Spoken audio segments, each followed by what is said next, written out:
तो बच्चों आज हम सीखेंगे कि सूत्र द्वारा कैसे द्विघात समीकरण के मूल या हल हम ज्ञात करते हैं। इससे पहले हमने गुणनखंड विधि के द्वारा, ठीक है, गुणनखंड विधि के द्वारा द्विघात समीकरण के मूल या जिसको हम क्या बोलते हैं हल, या जिसको अंग्रेजी में क्या बोला जाता है रूट्स, क्या बोलते हैं उसको रूट्स बोलते हैं या सॉल्यूशंस बोलते हैं, ठीक है, उसको ज्ञात करना सीखा था। तो यहाँ पर सूत्र क्या है बच्चों, ये जो सूत्र है ये भारत के ही गणितज्ञ थे जिनका नाम क्या था, श्रीधराचार्य था। क्या नाम था उनका, श्रीधराचार्य सूत्र बोला जाता है इसको, ठीक। तो क्या है देखिए, यदि मेरे पास एक द्विघात समीकरण जिसको कि हम व्यापक रूप में कैसे लिखते हैं, ax वर्ग धन bx धन c बराबर 0, जहाँ की शर्त क्या होती है कि a is not equal to 0 और a b c कैसी संख्याएं हैं, वास्तविक संख्याएं हैं और x क्या है इसमें चर है, ठीक है। तो ये एक मेरी द्विघात समीकरण है। तो इसका जो हल है ना हम डायरेक्ट भी निकाल सकते हैं सूत्र के द्वारा, ठीक है। तो सूत्र के द्वारा इसका जो हल होता है बच्चों, इसका हल डायरेक्ट निकालते हैं। x बराबर होता है माइनस बी धन ऋण वर्गमूल b वर्ग ऋण 4ac बट्टे 2, ठीक है, minus b plus minus under root b square minus 4ac upon 2a,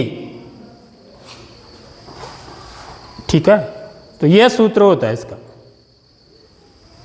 इस सूत्र से हम सीधे ही क्या निकाल सकते हैं, हल निकाल सकते हैं। और यह सूत्र बहुत ही इंपॉर्टेंट है क्योंकि यहां से हम क्या करते हैं, मूलों की प्रकृति भी ज्ञात करते हैं कि मूल क्या कैसे होंगे, ठीक है। जैसे हमने एक चर वाले रैखिक समीकरण में पढ़ा कि रेखाएं कैसी होंगी, ठीक है, हम बिना हल निकाले या बिना ग्राफ खींचे भी बता सकते हैं ना, किसकी तुलना करने पर, गुणांकों के अनुपातों की तुलना करके। a1 बट्टे a2 बराबर नहीं है b1 बट्टे b2 के, ठीक। तो हमने कहा कि रेखाएं कैसी होंगी, प्रतिच्छेदी होंगी, ठीक है। हमने कोई रेखाएं ड्रॉ थोड़ी करी हैं नहीं, लेकिन हमने क्या किया, ये जो अनुपातों की तुलना है इसके द्वारा हम पहले ही क्या बता सकते हैं कि रेखाएं कैसी होंगी। ठीक ऐसे ही यहाँ पर भी जो द्विघात समीकरण के मूल होंगे वो कैसे होंगे, ये हम पहले ही भविष्यवाणी उसकी कर सकते हैं, ठीक है। किसके द्वारा, देखिए किसके द्वारा कर सकते हैं, इसके अंदर एक राशि है, देखिए ये वाली चीज जो है, ये बड़ी इंपॉर्टेंट चीज होती है। क्या है, b वर्ग ऋण 4ac, क्या चीज है, b वर्ग ऋण 4ac, इसको बोला जाता है विविक्त कर। क्या बोला जाता है बच्चों, विविक्त कर, डिस्क्रिमिनेंट, क्या बोला जाता है, अंग्रेजी में डिस्क्रिमिनेंट बोलते हैं। और किससे दिखाते हैं इसको, हम d से दिखाते हैं, ठीक है। तो इसकी वैल्यू क्या होती है, b वर्ग ऋण 4ac। ये ध्यान रखना है यहाँ पर वर्गमूल नहीं होगा, कई बच्चे वर्गमूल भी लगाए थे। सूत्र में तो वर्गमूल है लेकिन यहाँ वर्गमूल नहीं होता है। जब आपको विविक्तिकर निकालना होगा, ठीक है, तब आप यहाँ खाली वर्गमूल नहीं लगाएंगे, ठीक है, समझ रहे हो बात। तो ये जो चीज होती है ना विविक्तिकर, इसको हम किससे दिखाते हैं बच्चों, डी से। ये बड़ा इंपॉर्टेंट होता है, इसी के द्वारा मूलों की प्रकृति पता चलती है।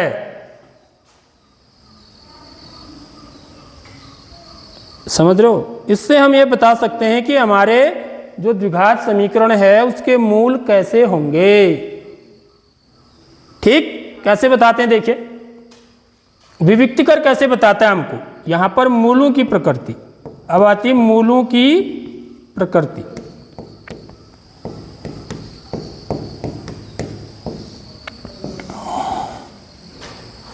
ठीक है। तो यहां पर मैं यदि एक लाइन डालूं ऐसे, यहां पर लिखूं मैं विविक्तिकर d का मान, d बराबर b वर्ग ऋण 4ac, का मान। ठीक है, यहाँ मूलों की प्रकृति, मूलों की प्रकृति।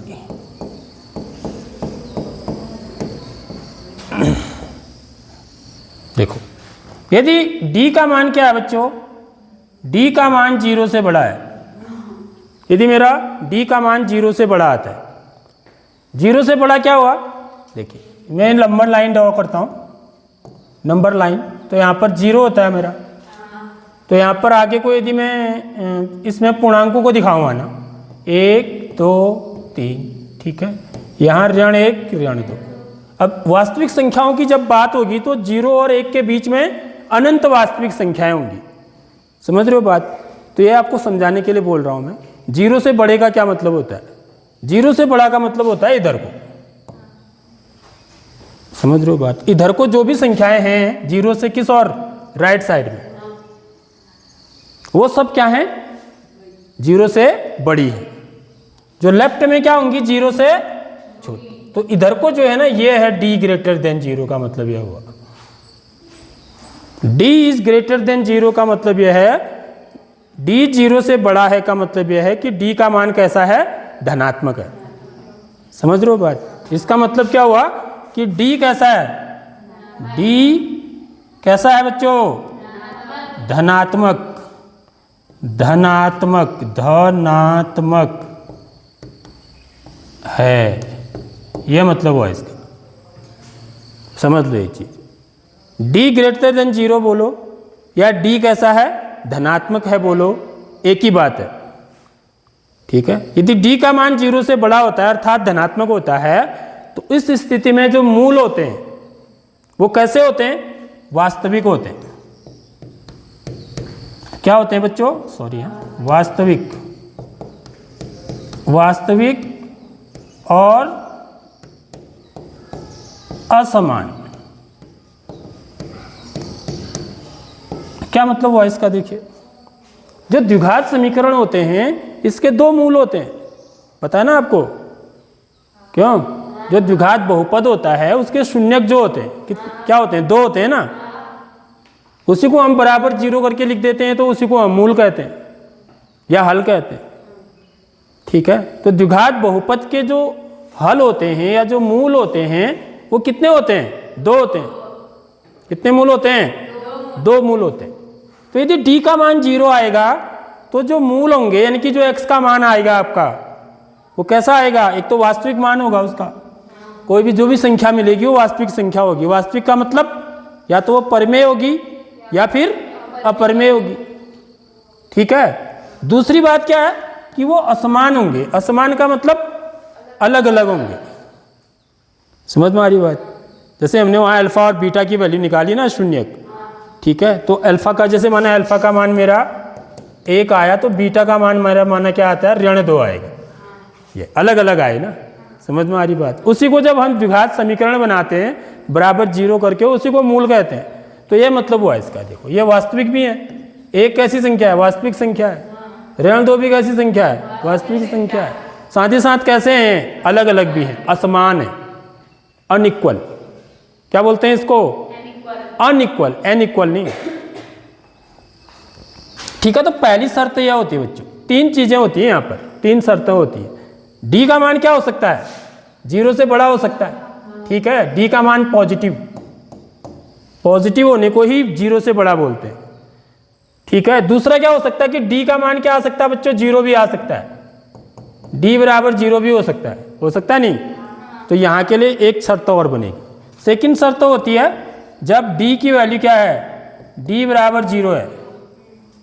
समझ रहे हो बात? जब d क्या है, 0 के बराबर है, तब हमारे जो मूल होंगे वो कैसे होंगे, वास्तविक तो होंगे ही। समझ में आ रही बात? वास्तविक तो मूल मिलेंगे हमको इस केस में भी, वास्तविक होंगे और साथ ही साथ क्या होंगे, वास्तविक और समान होंगे। याद रखिए इस बात को, समान मतलब इक्वल होंगे। मतलब जो अल्फा की वैल्यू होगी वही क्या होगी, बीटा की भी वैल्यू होगी। समझ रहे हो बात? जो हमने हल निकाले ना, जो पहला हल जितना होगा उतना ही क्या होगा, दूसरा हल भी होगा। ऐसा कब आएगा? जब डी की वैल्यू क्या आ रही होगी? 0 के बराबर आ रही होगी।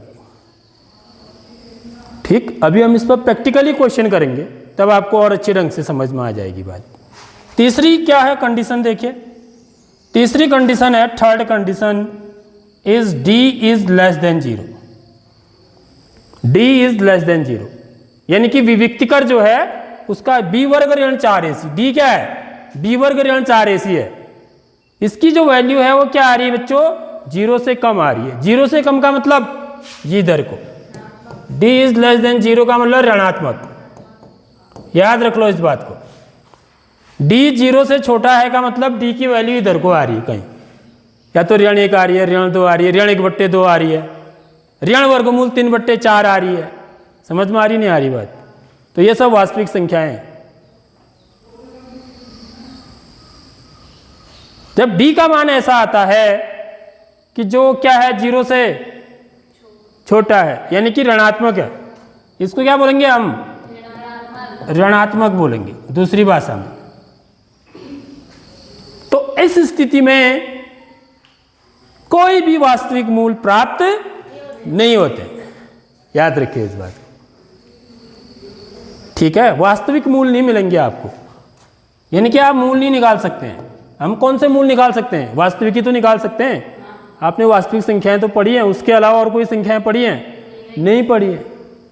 तो यदि d का मान 0 से छोटा आता है यानी कि d का मान ऋणात्मक जब होगा, तो ऐसी स्थिति में हमें कोई भी वास्तविक मूल प्राप्त नहीं होंगे। तो कोई भी वास्तविक मूल प्राप्त नहीं होते।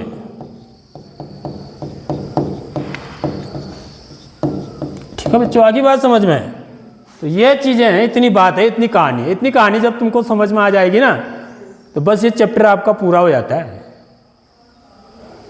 ठीक है, अब हम इससे रिलेटेड क्वेश्चनों को करेंगे। ठीक।